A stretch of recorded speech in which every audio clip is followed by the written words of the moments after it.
little summer league, chumps. He's gonna try to finish it as much as possible. The summer league chumps you playing against,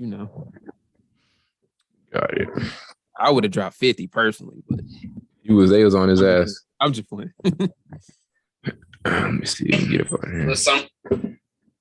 All All right, we live with it now, and I'm gonna hit record, and let's try to post it on the between. And I got the link. Boom. I'm gonna copy it. Boom. Go to Instagram. Right there.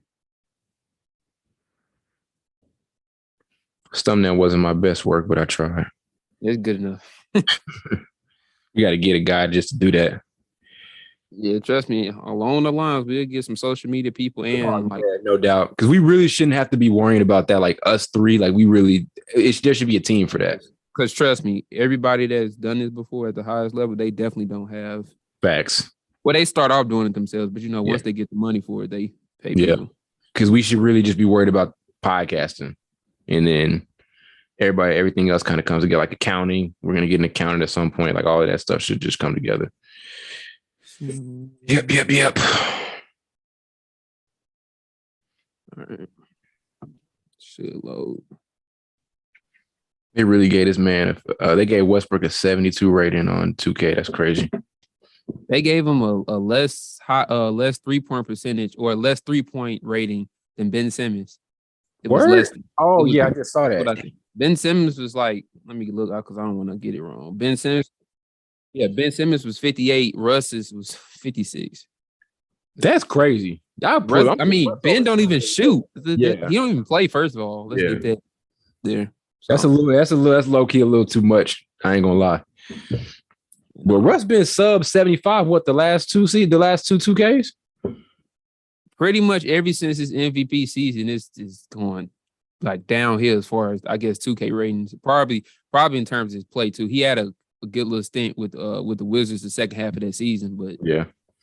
Other than that, it's been down here since the MVP season. Sadly, that's like y'all know that's one of my favorite dudes too. Yeah.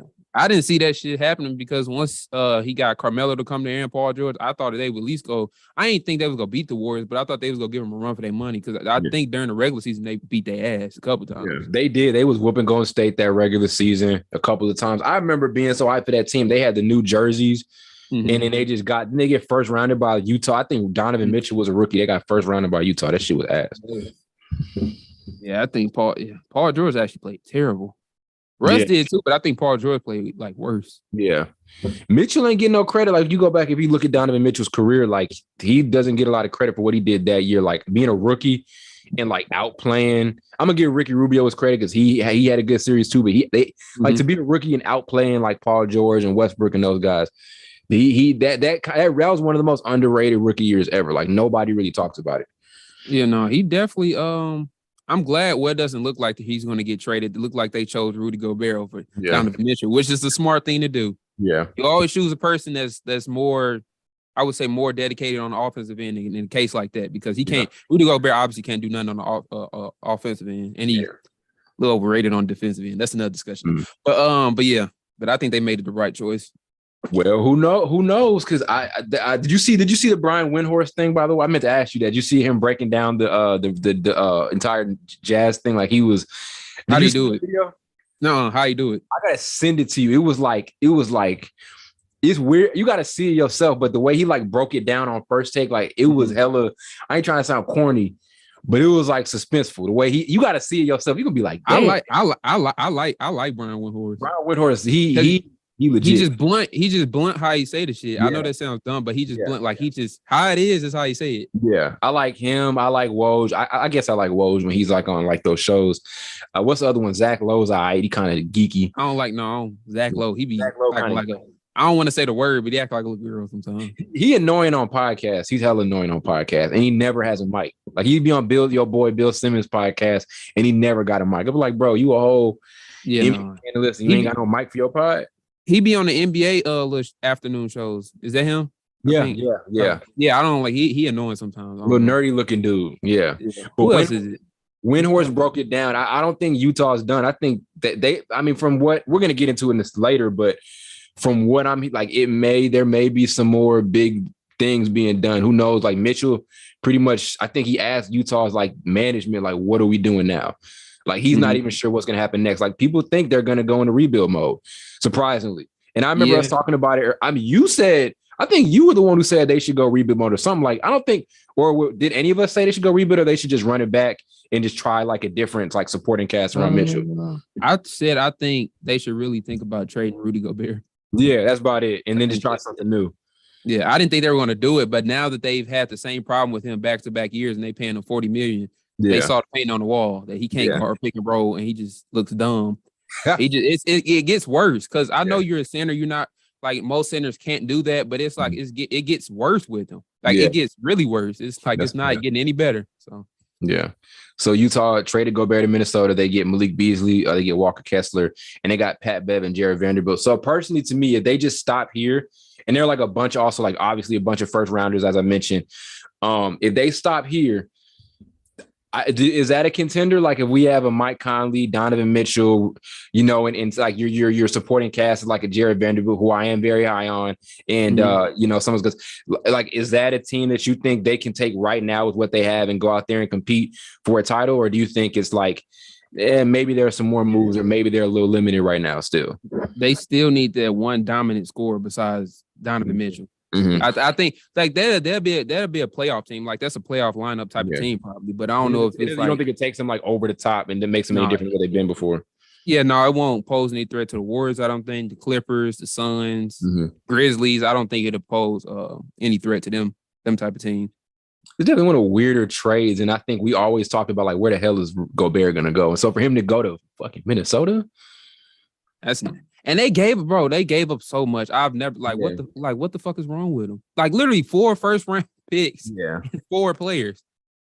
Is like my thing is Gobert the guy that you're gonna go rush to get and then give up your like future? Like I get giving up a bunch of like first rounders or whatever to go get another star, but is Gobert the ideal guy?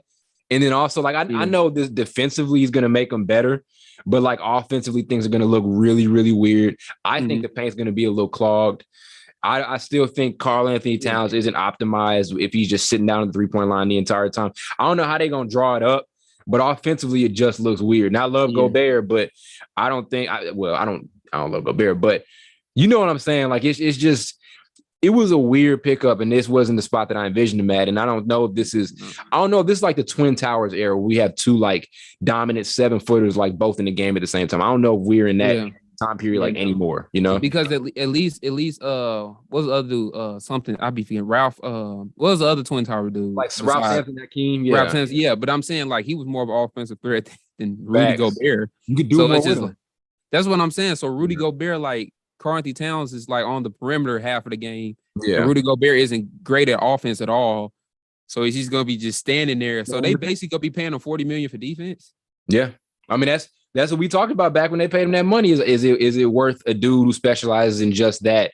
Is it worth it? And then obviously it's not if that's. And I don't want to take away what he does defensively, but it's not worth it if there are some questions about that ability within it. So like Duncan Robinson, right? If we're gonna pay a dude $20 million a year to shoot, there should be no question about his ability to shoot. He should be able to do it automatically.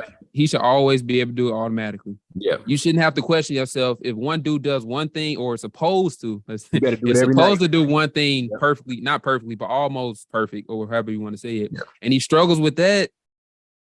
Like, what are we doing? Because like literally, like he struggles with pick and roll. It's getting worse. Yeah.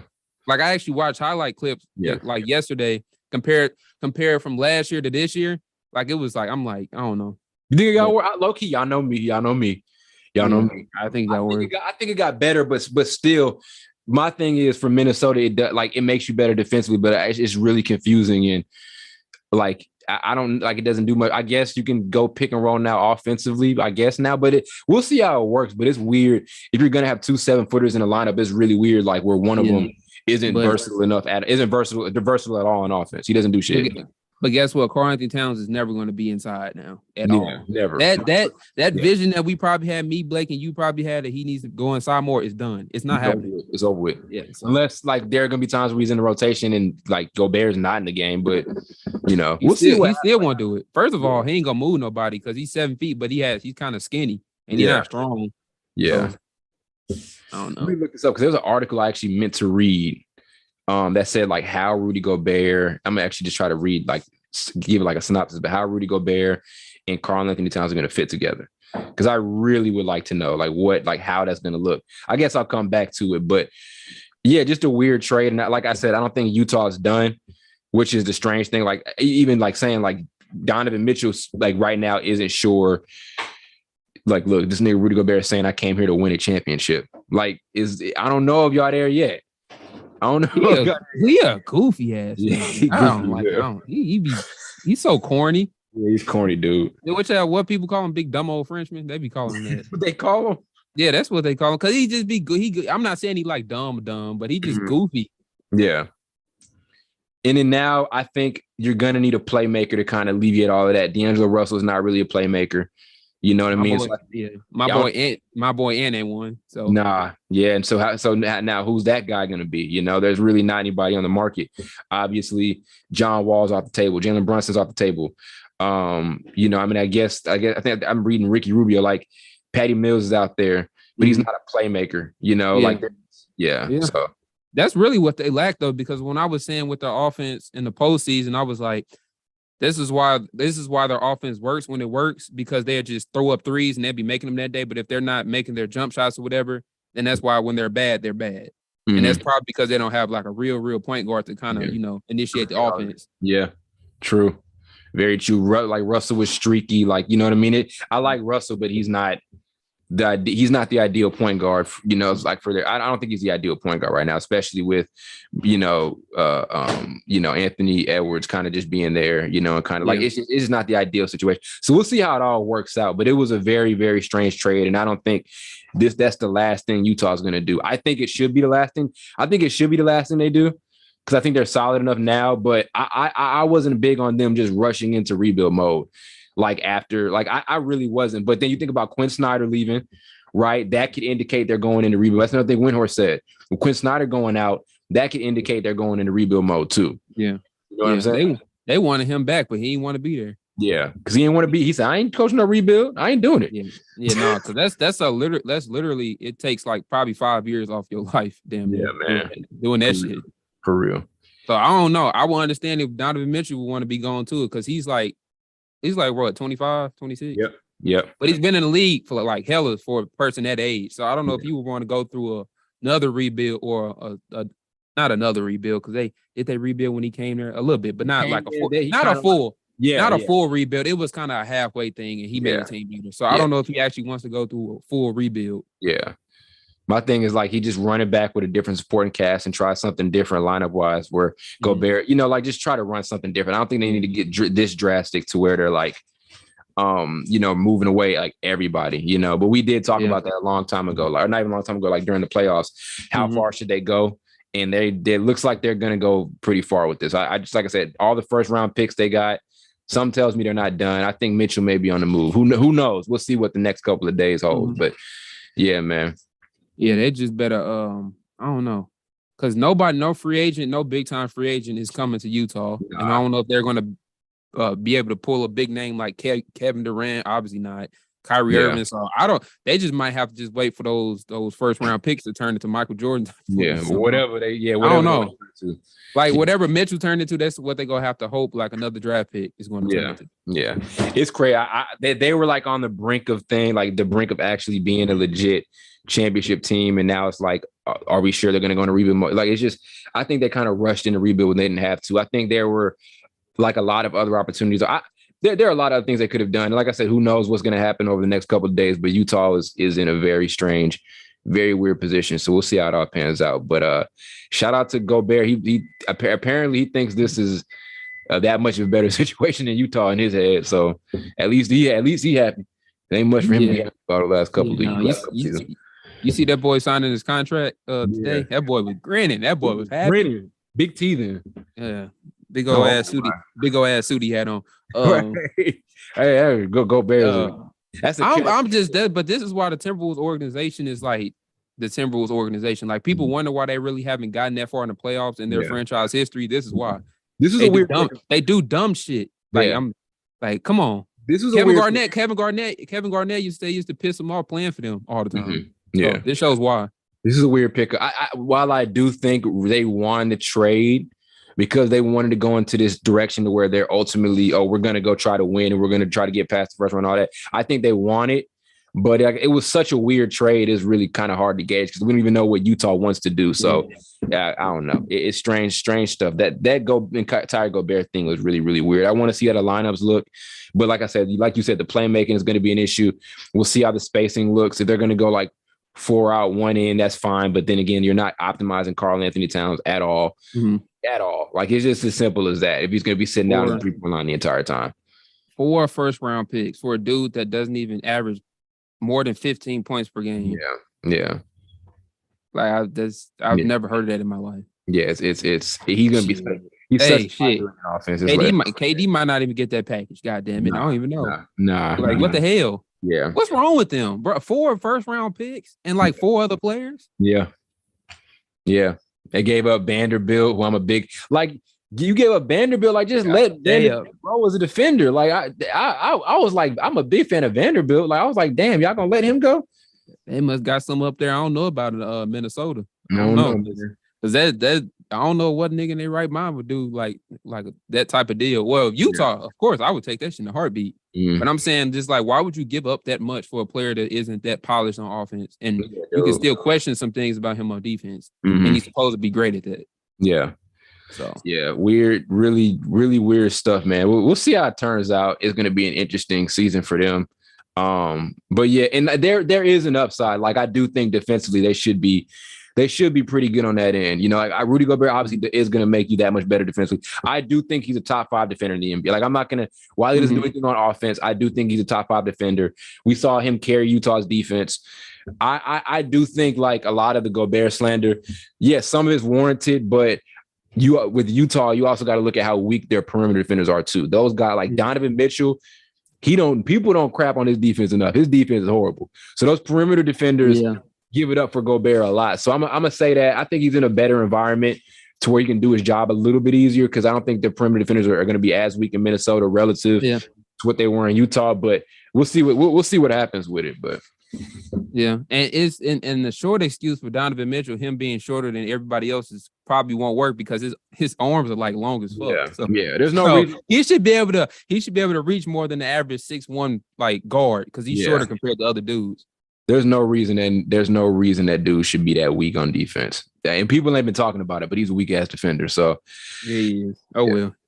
Favorite move? Yeah. I was gonna ask you, what's your favorite move? Like, what's your favorite offseason move so far? I know what it will be if it happens in the coming days, but Kyrie to LA. Favorite move. That's a good question. I think didn't somebody get traded to the actually I don't know. It might not be my favorite move, but I actually like Patrick Beverley going to Utah because people forget he was in the deal too. Yeah. I feel like I don't know some way he can maybe spark up their perimeter for sure.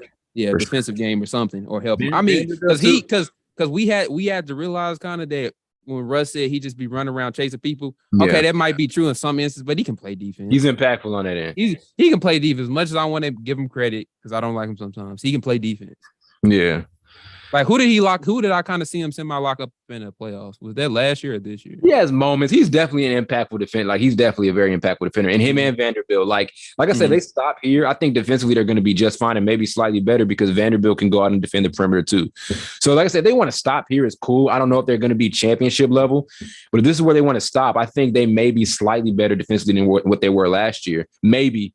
I can't say that because Gobert is not going to be there, but perimeter defense isn't going to be as much of an issue. And I think they're going to get more on offense because forget Malik Beasley was in the deal, and he's a dude who can erupt for 20 like on any given night. Yeah. So, and you can still go pick and roll with Vanderbilt, and Vanderbilt's got more offensive upside than Gobert. So maybe it's not as bad for Utah. We just don't know what they're going to do in the coming days. But I did think to your point, getting Bev and getting Vandy, like they kind of did beef up that perimeter defense a little bit. And I think it's going to be to their benefit moving forward. So. I actually, because I forgot about this trade. I don't know how I did. I actually like the DeJounte Murray trade. Oh, that's big. That's probably my favorite. Dude, honestly. That's finna be. I forgot because since we ain't recording in a while, I forgot all about that shit. Me too. That was like the first major move, right? Yeah, it was actually a couple days after we recorded our last episode, I think. Yeah. That came out of nowhere because they said they was looking to shop him, but I thought that was just the typical rumor bullshit, like it wasn't true. Mm-hmm. And within like the next half a day or whatever, 12 hours, he got traded to Atlanta. Yeah, and Atlanta didn't give up. I'm be honest, that was a good deal for them. They didn't give up that much. They didn't. Who I forgot who was in that deal. Let me go back and look who was in that trade. But that was going to be so nasty, bro. Yeah, I got you. It was Gallinari was in there, and then it was 3 first-round draft picks. Mm-hmm. That ain't terrible. Yeah, that ain't bad. I guess I was a little surprised. I'm like, damn, I forget how old DeJounte. He's not old, but I forget like the whole thing was for them. We don't want to waste. It was an unselfish move on San Antonio's part because it was kind of like we don't want to waste DeJounte's like best years here in the position where we don't really know what we're doing. Because you also think about they lost Lonnie Walker, he went to the Lakers and all of that. So it was a solid pickup for y'all. So it was an unselfish move on part for San Antonio. But for Atlanta, we talked about them needing a perimeter defender to kind of complement Trey out there. Bro, I thought Marcus Smart would have been like the savior for that. DeJounte Murray is like both. He does that, and he has more offense. He's more skilled offensively than Marcus Smart because we all know Marcus Smart can throw up dumbass shots sometimes. Yeah, but I don't want to. That's like an all-star. Like, is there another all-star backcourt in the East right now? I may be tripping in the Eastern Conference. It's probably not because most of them are front courts that are like Jason Tatum and Jaylen Brown. That's a front court. Yeah, and then other dudes are like centers. So probably the backcourts in the East are kind of on the lower end. Yeah. Let me see here. Yeah, as far as backcourts in the Eastern Conference, Heat doesn't really have an elite one. Boston doesn't. Okay, Milwaukee. I guess Milwaukee, we want to call Middleton and Drew Holiday. Toronto, not really. Philly, not really. Chicago, yeah. Chicago was pretty good though. I don't know if we got a forward and a guard, backcourt, point guard. Yeah. I say Cleveland, if they hold on to Sexton, has potential to have like an all-star backcourt. But this one is like next to Milwaukee. This one is like a legit, like both of our. I mean, actually, the both of our guys, like this is the only legit. Both of our like guards right now are all-stars because like obviously Holiday hasn't been an all-star since like 2013, but they're about to be scary as hell. Yeah, no, the DeJounte Murray and Trae Young are definitely going to be like better to watch. Yeah, Drew Holiday and Chris Middleton. I almost called him a squirrel. Chris Middleton. Yeah. He'll be slipping out. I'll be forgetting his name. God, to be slipping out. You hell if you called him a squirrel out of nowhere. Yeah. But yeah, I think they'd definitely be more entertaining to watch than Chris Middleton and Drew Holiday. I think if Murray can like lock in like on a jumper, bro, like if he can, because he's shown like flashes of. Yeah, it's a little iffy. It's a little iffy. Yeah, it's a good looking shot, but if he can like knock him, and I know he's gonna zero in on that, but if he can knock him down. Like, I don't think there's going to be any issue with those guys playing off each other at all. Like, I think Murray's quick enough to, like, do this thing where, let's say Trey's late in the shot clock, and then they, like, you swing it to Murray, he can go get you a quick bucket. Like, to me, there's no way this backcourt goes wrong at all. And they both can alternate off of each other. They're not going to get in each other's way. I think a lot of it does revolve around how many, like, jump shots DeJounte Murray can knock down off the catch and all of that. But, at the end of the day, they're going to be elite. Atlanta made the move they needed to make. Like I said, I was just straight up satisfied if they would have been able to go try to pick up a Marcus Smart. But you go get this dude. Mm-hmm. Like Murray's the real deal. And I said it too. Yeah. This may be the most handles in a backcourt ever. I mean, there could be more. Some people brought up Kyrie and Harden. That's true. But that may be the only one competing with him. Maybe. You said ever or just right now? I'm just saying maybe ever. I'm trying to think. Like, name a backcourt that had better handles because Trey got them. DeJounte got whips. I'm trying to figure out another backcourt right now. He said he got whips. I ain't never heard a nigga say that. I heard somebody. Hey. I was playing a rec. Somebody was like, he got whips. I said, I never heard nobody say that. That nigga said he got whips. I'm gonna start using that. That sounds cool. Nigga got whips. He got whips. Wrong person say that. No, man. You hella funny. I can't think of if Blake was scared to pod today, but if Blake were here, he would have said some. He would have twisted that into something. Yeah. You know he would have. You probably because that sounded crazy to me coming out your mouth, but now thinking about it, it's always one guard on the team that has handles, and the other one really. Dame and CJ. Yeah, it's probably the other one. That's probably it though. CJ bag is underrated. He got one of the deepest bags in the league. CJ probably got better handles than Dame. I think that's a fact. He's probably the only. Yeah, Dame can dribble, but he has side to side, just lateral. He don't have no Yeah. crazy. He got the step back going, but but CJ actually got the crisscross, McCollum, applesauce. He got all McCollum that. make you look stupid. McCollum Yeah, make you look stupid. Yeah. So I say Harden, Kyrie first. Then I probably say I put Trey and DeJounte prematurely over Damon and CJ. I think I would do that. Or DeJounte Trey over Damon and CJ. Yeah. It's not a lot, because it's definitely not a lot of in the history of the NBA, a lot of backcourts that have handles. Yeah. It's always one person of the two guards. Yeah. So it's gonna be tough watching them play, bro. I like and they, like I said, they didn't really give up much else, and I like it. I think Atlanta put themselves in a very, very, very good position moving forward. Like they literally got what, like there were two teams that literally got what they needed. So there's Atlanta. We said they needed a complimentary backcourt guy who can play defense. They got him at DeJounte Murray. Boston got what they needed too by getting Malcolm Brogdon, amongst others. Like they got a lot of other things, but getting Malcolm Brogdon gives you a dude who can play make, gives you another shot creator. He can slow down the game for you. He can play defense. I want to see that 3-point clip off the catch. I want to see what he does with that. But he was a really solid pickup. What I did read today, though, is they're planning on bringing him off the bench. I read that today. So if you want to use him in that second unit, yeah, you know what I mean? Him and Derek White on the floor together is scary. Him and Marcus Smart on the floor together is scary. He's going to be in fourth quarter lineups. He's going to give you more off. So let's say Marcus Smart gets in foul trouble and Marcus Smart's having an iffy game. He's the guy you're going to go give those fourth quarter minutes to, and he can deliver in the clutch. He's done that multiple times. People forget he was Rookie of the Year back in the, you know what I'm saying? From the Virginia Cavaliers. Yeah, man. SEC team. They were so boring to watch. Yeah, they are. It's almost kind of like watching the old school Spurs team sometimes. With them. Yeah. It formulates wins, but it can't be that easy to watch. Tough sometimes. to watch. Yeah. But Malcolm Brogdon could have definitely helped them if they had him in the finals. I think they probably would have won. Oh yeah. Just having. I think because it was where Boston like struggled, like where they struggled is like where Jason Tatum and Jaylen Brown couldn't buy a bucket, so they were going scoring droughts, and then Warriors, you know how the Warriors go. That third quarter, they eat their ass up. So Malcolm Brogdon would have helped it. Especially those games where like Tatum and Brown can't get it going, you know, you just need as much offense as possible. And, you know, I think he's kind of what they wanted Dennis Schroeder to be. I think Schroeder never really found his fit, but I think Brogdon is like an upgrade. He's more of a combo guard. He can do a lot more. You know, so I love it. It deepens their bench. There were a lot of other pieces they got, but Boston to me right now, I mean, I look at the rest of the East. I don't know, like Brooklyn obviously isn't going to be the same team. So we can go ahead and X Brooklyn out because to me, there's no way Kyrie and Katie are going to stay. Even if one of them stays, they're still not going to be like top 5, I don't think, in the Eastern Conference. So, you know, I think Boston right now is my favorite to just repeat. They can not do nothing else the rest of the offseason. And I think they're going to get right back to position unless Chicago finds their stride or Toronto does something crazy. Like who knows if Toronto ends up getting Katie because that's a rumor, you know, but Milwaukee.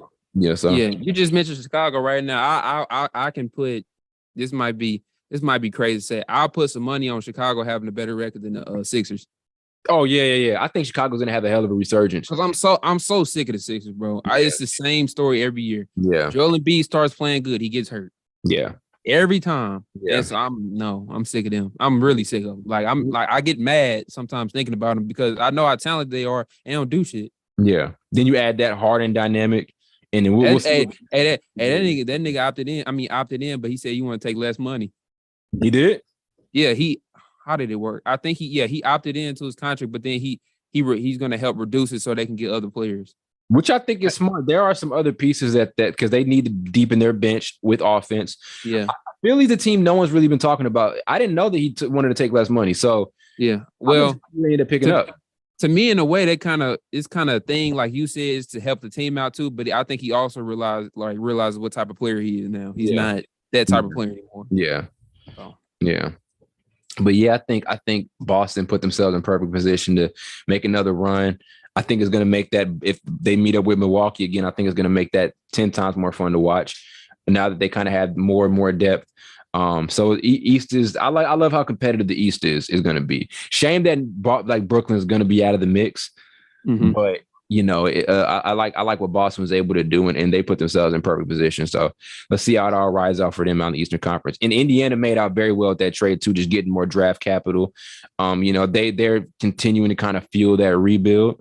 They're making space for those young guys to do their thing. not going to be fun to watch at all. I'm not tuning into the FSN. You know what I'm saying? Watching what's that announcer that we hate, bro? I forget. I don't know his name. For Indiana, you talking about Indiana? Yeah, Indiana. I wouldn't have did that play. I wouldn't have did it. Yeah, and you know, if you in the Midwest, you know who we talking about. No, you can't do that. I'd rather watch Memphis. Yeah, honestly. Yeah, because Memphis be on like 75 sometimes, and then it depends because if the Cardinals not playing, they'll play it on. But whatever. Yeah. But yeah, I don't know. We'll see. We'll see how the rest of this offseason like goes. Comes out because I don't know if like what's going to happen with KD. That's a whole. What's going to happen with Kyrie. It seems like Kyrie only opted in so he could leave and get that amount of money, so he won't have to opt out and risk only getting $6 million or whatever, getting the MLE. Blake's favorite word, getting the mid-level exception. Yeah. So which is smart. You opt in to get a bigger deal if you get traded. Now looking at it, I think he's probably going to get traded because ain't no way he's just staying there. There's no way. Kevin Durant wants to get traded too. It was a picture. They also caught them playing. I don't know if they were on the same team in a pickup game, but they were with Cade Cunningham. It was Kyrie, KD, and somebody else. They were all playing a pickup game. Yeah. At some gym 2 days ago. Yeah. So you're saying they're gonna go to Detroit? Oh hell, that's what they tried. You know what the internet do. Ain't no nigga want to go to Detroit unless you draft him. I'm sorry. They tried to do the whole DeAndre Ayton. They're like, no, nobody wants to go to Detroit right now at all. It's not happening. It's just I could make some jokes, but I'm not. It's just I ain't gonna say that they're gonna give me it's just I don't think. But let me ask you this, because with KD wanting to get traded, does this kind of diminish his rankings and like I guess it's a 2-part question. His rankings in all time like players and players right now, like rankings right now. Like so it's a 2-part question. So good question. So I think regardless of any, right now, regardless of, so my take on KD is this. I think KD is a top 5 talent, maybe just outside the top 5 talent ever in sub top 15, top 20 legacy. His legacy is so screwed. It is so tainted. And the thing is, it didn't have to be this way. It didn't have to be. He could have switched. Let's go back to 20. What was it? What year did he leave? 2017? 2016. Yeah. He had so many options that would have made his legacy look better, and he still could have contended, but chose to go Golden State. Now, I'm not going to get into like if it was justifiable for him to go or whatever, but yeah, his legacy is permanently tainted. This whole team hopping thing. I talked to my dad about this too the other day. That team hopping thing, that next season it's over with. Oh, they're going on strike. Because these owners ain't gonna take that. You know they're not gonna take that. They're definitely going on strike. And Adam Silver in general probably not gonna like that. Cause it's one thing for you to end your contract and you can go wherever you want to go. That's fine. It's whatever. But if you keep just like you're halfway through the contract and you don't like what you see and you're just saying I want to be traded, why are these owners even granting them that type of access? Because they can clearly just keep them until their contract is up. I've never understood that. Yeah, bro. It's just the league is in a weird place. This is finna be over with. It's finna be over, and I'm glad. No, I was just about to say NFL is going through the same thing where it's like wide receivers and everything wanted more money. And so they request for a trade and they end up getting paid. Like Tyreek Hill, he got paid with Miami because Kansas City wouldn't pay him. So he just got traded. Yeah. And his contract wasn't even up yet. But that's what happens. It's happening in sports, period, except for baseball, I think. Yeah. Well, it always happens in baseball, but yeah. It's got to be a balance between the player empowerment thing and the the league. I mean, if you're going to be an organization, there just has to be a power balance. Simply putting this team out. Like back when I was little, it was fun to see these guys in different, like seeing Ray Allen go to the Heat or seeing Dwight go to play with Kobe and seeing that type. It was cool back then. Now it's like I'm not entertained by the fact that Kevin Durant's going to be in another jersey. I'm not entertained by the fact I'm tired of it. You know what I'm saying? Because like if you was go leave, I get a whole lot of weird shit happen. But if you was go leave Brooklyn, why just not stay in Golden State then? Honestly, at that point, now you got trade rumors. I think I ain't gonna go. No. But I heard the rumors though. But that's rumors for everybody because who wouldn't take Kevin Durant at the end of the day? Honestly. Right. But I'm just saying, you literally left Golden State because you got tired of people talking shit about you can't win it without being on the stack team. That's why he left. Them whispers got to him, and he was mad that. Yeah, he was mad that people still view LeBron better than him, even though he won 2 championships. He might not admit it, but that's what it was too. Yeah. Because I think he and Draymond had a conversation about that. He was like, people still not gonna view you better than LeBron or so and so like that. And Kevin Durant, like, why not? Yeah. Well, because it's just like the team, like it's uneven, like, and it's like drastically uneven. Yeah, it's a pride thing. Then Yeah, and now, and who knows, man, maybe he ends up in an environment to where, like, if he goes to Toronto, he leads them to the finals. There's a world where he leaves, he team hops and can save his legacy. Like, if he goes to Toronto and leads them to like a finals appearance in a championship, that can save his legacy. So there are a couple of good scenarios for him. But if you end up in LA, which I don't think is going to happen, but there's a light at the end of this rainbow, or at the end of end of the tunnel. There's a light at the end of the tunnel. I sounded stupid as hell. There's a light at the end of the tunnel for KD. He'll end up going to this team that's just like okay, and then if he can lead them to a title, then or lead them to like a finals appearance, then it'll kind of he can save it. So right now he's tarnished for sure just because of the team hopping thing. But if he hops onto a team and does like the Kawhi Leonard thing where he goes to like a semi contender and makes him a contender, then that can save his legacy for sure. But right now it's horrible. This used to be my favorite player. No, that make me think that list you made today, I don't know. Kawhi might have needed to be at the bottom of that list. You think like so? Five or six. If you had six moments in there, because that his run is like really underrated. I really think if you really look, people look at it because Golden State people got hurt, but he was still giving niggas 30 and playing defense. The list he's talking about, y'all, is I did like the 5. I tried to word it the best way I could. It was like the 5 best player versions ever. So like 1, I had 91, 92 Jordan. 2, I had 02, 03 Kobe. 3, I had 12, 13 LeBron. 4, I had 86, 87 Jordan. And 5, I had 17, 18 Bron. So like there are some other ones. Like people said I should have put 2000, 2001 Iverson. I heard you got to win though. Yeah. Well, no, you put Bron on there. 17, 18. Yeah. That's why I don't know. But LeBron, but to me, my list, you would have to win the thing. Title? Yeah. Yeah. Because it would be tough leaving that 17, 18 Bron off. I can't if I put the 17, 18 Bron off, I probably would have to put AI on there too. Yeah. I can't, there's no way I could. I mean, I like some days I think 17, 18 Bron in the playoffs was the best player ever. Some days I think that. I know. I've been trying to tell you, watch them tapes when he that's after that first year he flamed out with Miami. That second year he came back, bro. I don't know if I ever seen a nigga play like that. Yeah. That's 12, 13 LeBron. Is it 11 or it might be 11, 12, 13. What's the one where you almost won Depoy? I think that was the year because he won MVP because 2010, 2011 was his first year and he flamed out. And then 2011, 2012 season was the season he had that game against Boston. Yeah. 12, 13 though was when it was pretty good too. They had the 27 game win streak. Okay. And that's when that was Ray's first year, and he was that nigga was on some shit that year. But Jesus, he was put down them 3 fingers. No, he was on some shit that year. But yeah, man, it's all in all. I hate that this is what Kevin Durant's career is like. I hate that it's where it's at because, like I said, if we're talking talent, there's no doubt he's top 5. You know what I'm saying? Like, there's without a doubt. Like, there's just not a guy who's 7 foot who plays the game like he did, and. In a perfect world, you could say he won and like this talented. You really could. Like he has a version of like the shit Kobe and Mike was doing, but he's 7 foot tall. He can shoot over people like his shot is almost unguardable, kind of like Larry Bird. Larry Bird sling the shot back. Yeah. He kind of got some Dirk in him. He has like a whole bunch of players like in his repertoire. But and it was different at OKC. The handle was different. Oh yeah, that handle was definitely vicious.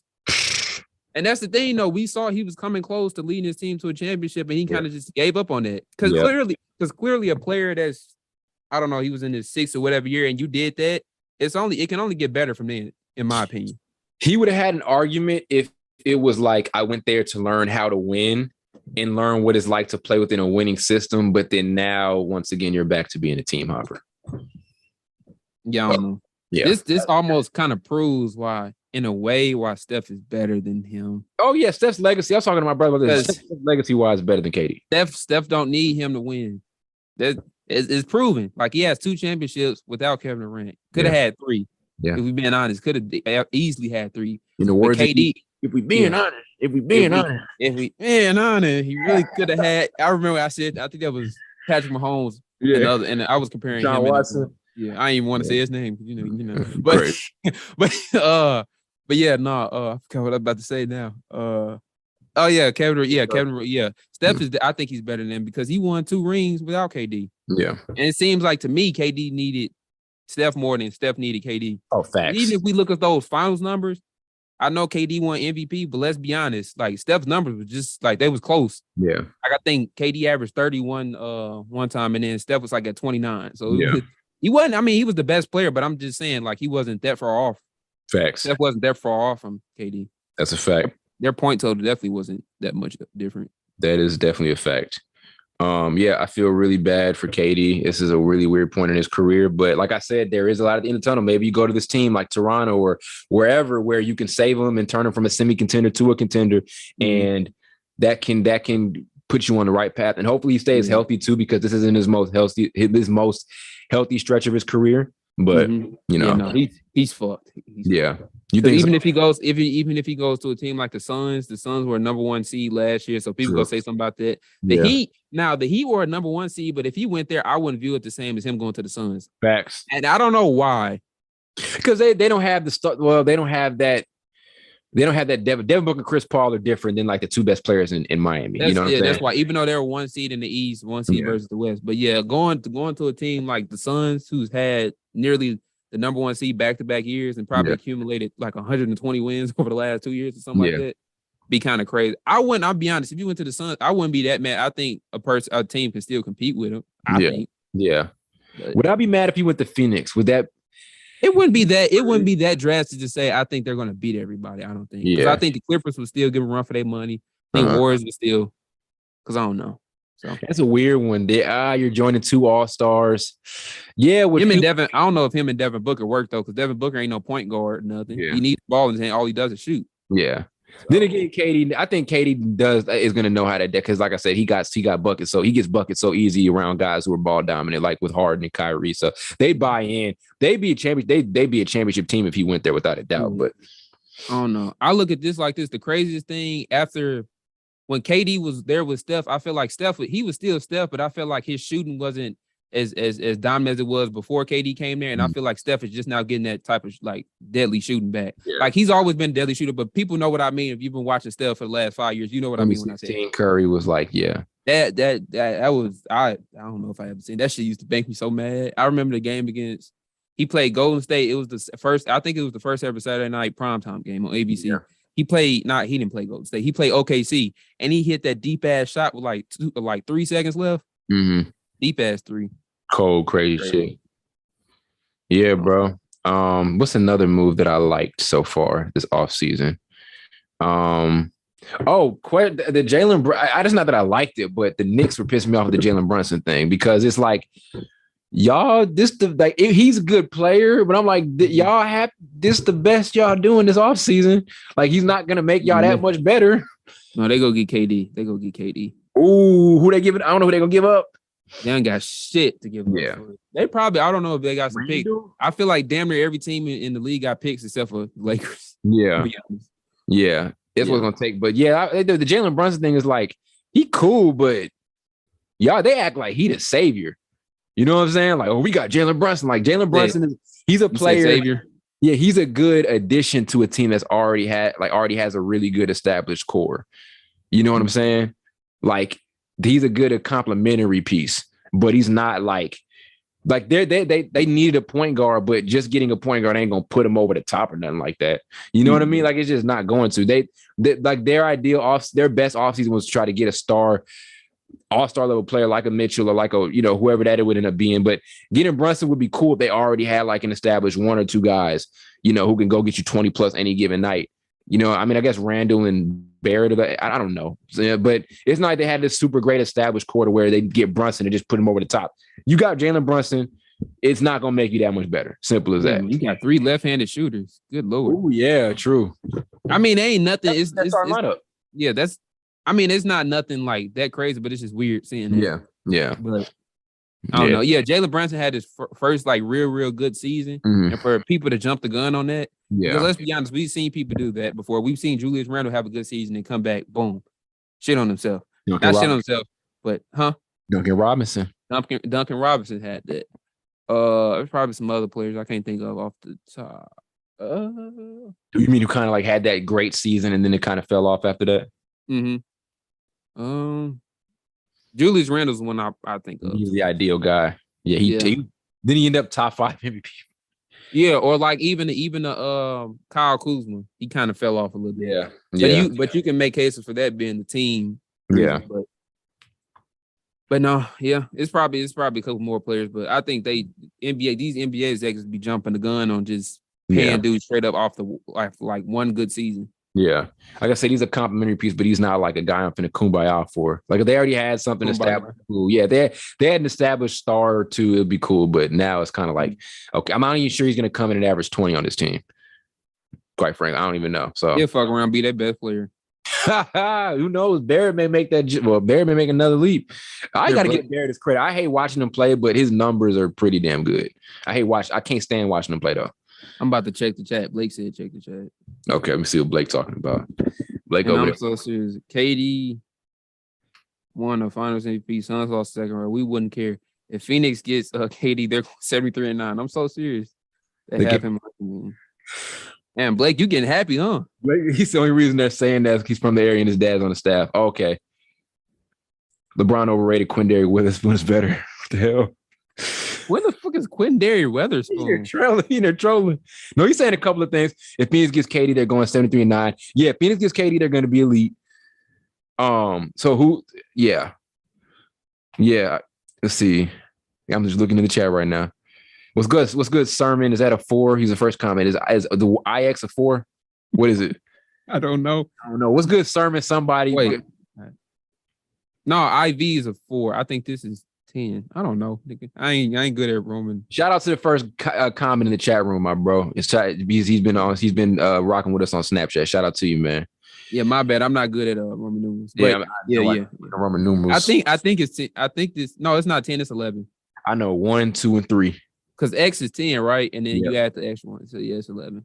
Yeah. Shout out to Blake, man. Blake out there. Blake gonna be back next episode. Y'all need some moisturizer. He joning now. Yeah, okay. Of course he will be joning. Of course he joning. He needs to figure out where Kevin Durant going. He still had an inside scoop on that since he looked like a reporter. Blake really was scared. We were supposed to have a LeBron. Remember that conversation we had the other day. I wanted to pod about that, but we can do that next time. Yeah. And he was scared to have that conversation. He's scared to get smoked in that debate. That's why he ain't here today. Yeah, he thought. You agree? You agree with him anyway. Me and Moses the only lone people in that discussion.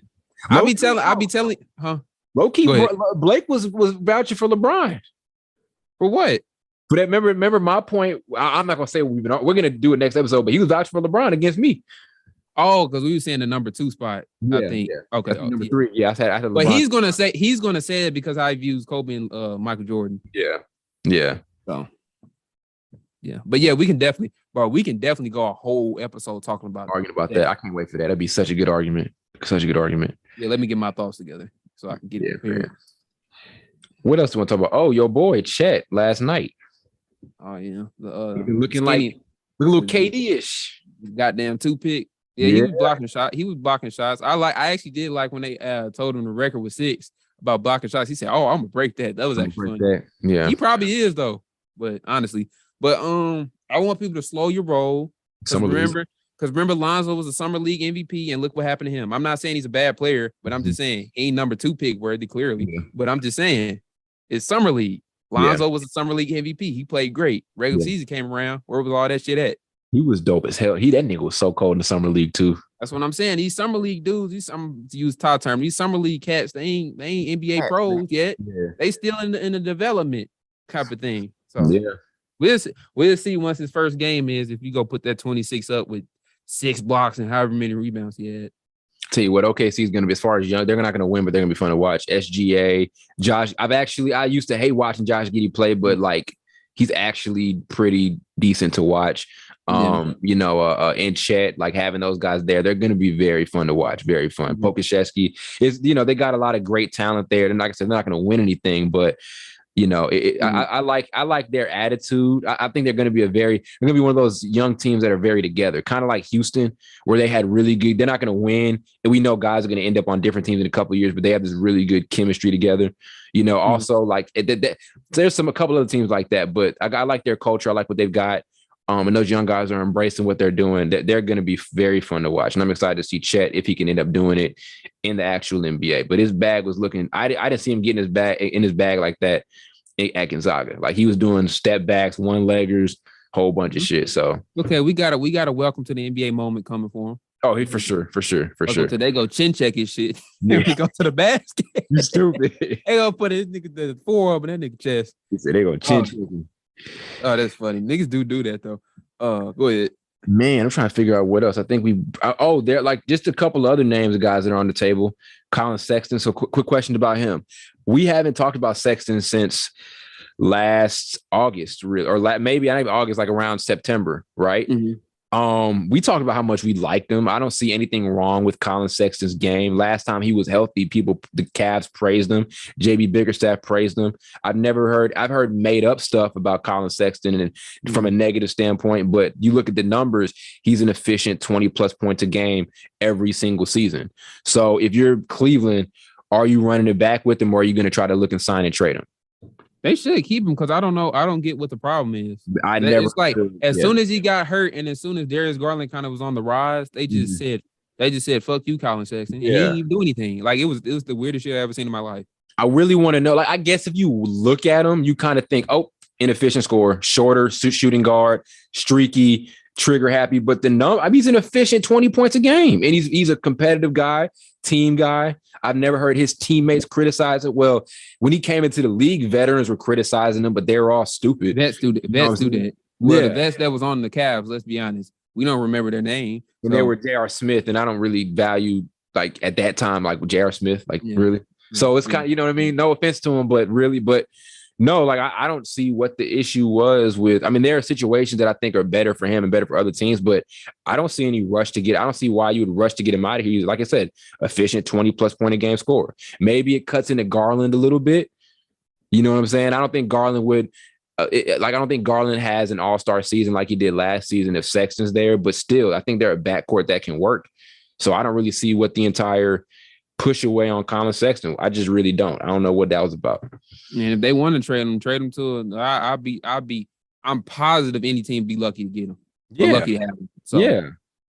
Cleveland, don't be dumb. You were doing something right. I mean, technically you didn't make the playoffs. Like I kind of predicted. I said, yeah, all happy now when they record was this and that. I said, give them some time. Cleveland go have Cleveland ways. But they would have credit to them though. To be honest, they would have made it if it weren't for the play-in. Yeah. But technically they didn't make the playoffs because of the play-in. So they kind of fell off a little bit at the end. But still, they're definitely building towards something good. So don't fuck it up, Cleveland. Like don't fuck it up at all. Can't be that hard.